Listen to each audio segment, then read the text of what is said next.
અને ખરેખર જો પોલીસ સાચી તપાસ કરવા માંગતી હોય તો નાર્કો ટેસ્ટ કરાવી લે આશિષ જોશીનો, કે જેમાં પંચ કહી દો, ફરિયાદી કહી દો અને બીજા આરોપી કહી દો, એ લોકોના પણ જો આ નાર્કો ટેસ્ટ કરાવવામાં આવે તો તમામ સાચી હકીકતો સામે આવી શકે તેમ છે. વડોદરા શહેર ખાતે આશિષભાઈ જોશી મોબાઈલ અમારી ટીમને એવું જાણવા મળેલ કે આરોપી છે પોતે વડોદરાથી અમદાવાદ શહેર તરફ નાસ્તો હોય. બોડેલી કોર્ટે કોંગ્રેસ કાઉન્સિલર આશિષ જોશીના 1 દિવસના રિમાન્ડ કર્યા મંજૂર. ચૂંટણી સમયે દારૂ કેસમાં આવ્યું હતું એમનું નામ. જય હિન્દ. હું છું સંજય શિહરાણા, ટીમ જાગૃત સાથે. ચૂંટણી સમયે નોંધાયેલા દારૂના એક કેસમાં વડોદરાના કોંગ્રેસ કાઉન્સિલર આશિષ જોશીની મુશ્કેલીમાં વધારો થયો છે.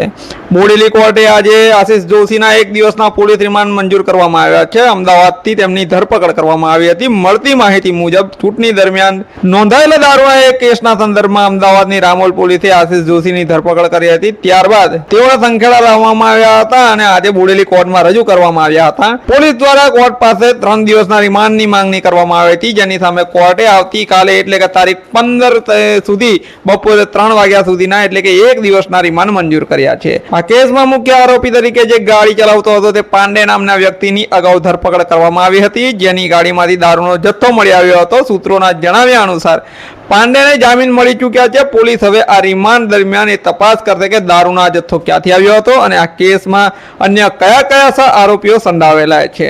આ ધરપકડને લઈને સ્થાનિક સ્તરે લોકમુખે એવી ચર્ચાઓ થઈ રહી છે કે આ કાર્યવાહી કદાચ રાજકીય દ્વેષભાવને કારણે કરવામાં આવી રહી હોઈ શકે એવું લાગી રહ્યું છે.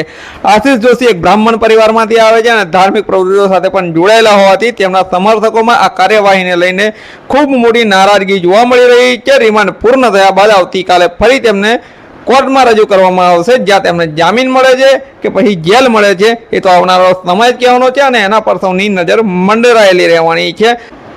વધુ વિગતો માટે સબસ્ક્રાઇબ કરો અમારી ચેનલ ટીમ જાગૃતને અને અમારો આ અહેવાલ આપને કેવો લાગ્યો અમને કમેન્ટ બોક્સમાં જરૂરથી જણાવશો. નમસ્કાર. 2024ના રોજ નાઇટમાં અમે અમારા પોલીસ સ્ટાફ સાથે પેટ્રોલિંગમાં હતા. તે દરમિયાન અમને હકીકત મળે એક શંકાસ્પદ ઇકો ગાડી, નંબર પ્લેટ વગરની ઇકો ગાડી સંખેડાથી બહાદુરપુર તરફ જઈ રહી છે. તેમાં પ્રોહીનો મુદ્દામાલ હોવાની આશંકા છે. તે આધારે અમે સંખેડા પોસંગ નદીના ડાયવર્ઝન પાસે એમની વોચમાં હતા. તે દરમિયાન તે સદરહુ ગાડી, ઇકો ગાડી ત્યાંથી પસાર થતા તેને રોકી ઓર્ડન કરી ચેક કરતા તેમાંથી 299 બોટલ ઇંગ્લિશ દારૂનો જથ્થો કિંમત ₹3,96,773 નો મળી આવેલ હતો. તેનો ચાલક પ્રમોદ પંચનારાયણ પાંડે આરોપી ગાડીનો ચાલક હતો અને પોતે આ મુદ્દામાલ પાટ બાજુથી ભરીને લાવેલ હતો અને વડોદરા શહેર ખાતે આશિષભાઈ જોશી મોબાઈલ નંબર 99091353 નાઓને આપવા માટે જતો હતો તેવી હકીકત જણાવતો હતો.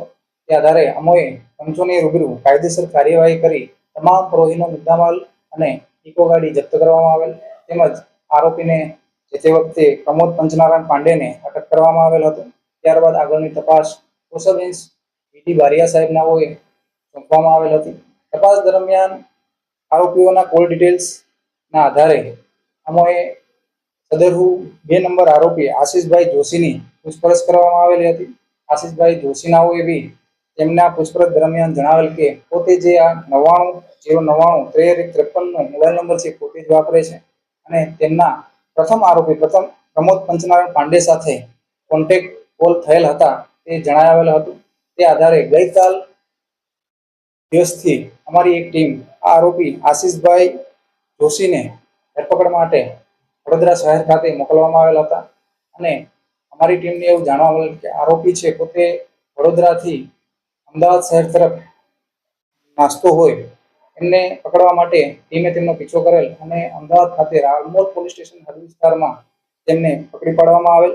ત્યારબાદ ત્યાંથી તેમને હસ્તગત કરી કાયદેસરની કાર્યવાહી કરી અને પોલીસ સ્ટેશન ખાતે લઈ આવી તેમને અટક કરવામાં આવેલ છે. હાલ આરોપીની વધુ તપાસ ચાલુ છે.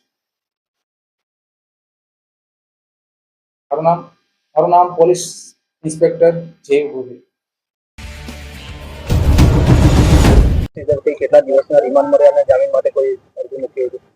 તપાસ અધિકારી દ્વારા આજરોજ 3 દિવસના રિમાન્ડ માંગવામાં આવેલા હતા. રિમાન્ડના જે કઈ મુદ્દા હતા એમાં મુખ્યત્વે અન્ય કોઈ આરોપીઓ આમાં છે કે કેમ એ બાબતની તપાસ અધિકારીએ તપાસ કરવાની બાકી છે.